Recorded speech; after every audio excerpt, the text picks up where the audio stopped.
Почитувани добар ден.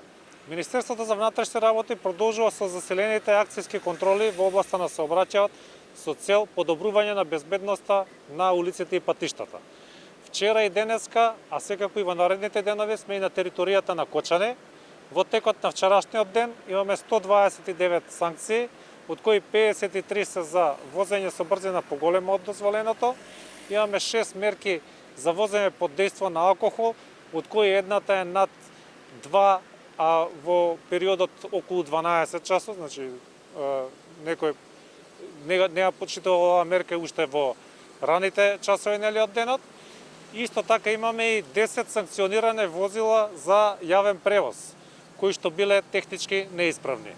Овие контроли засилени продолжуваат и во наредните денови и апелирам до граѓаните да ги почитуваме правилата и прописите и заеднички да придонесеме за безбедноста. Очигледно е дека овие засилени контроли даваат резултат, затоа што имаме намалување на бројот на сообраќајните незгоди и тоа значително намалување. Во текот на месец ноември минатата година, споредено со ноември 2019, имаме намалување од 21% на сообраќајните незгоди, а во декември имаме намалување од 23% на бројот на сообраќајни незгоди споредено со декември 2019. Повторно ги повикувам граѓаните заеднички да ги почитуваме правилата и прописите и да придонесеме за безбедни улици и патишта. Ви благодарам.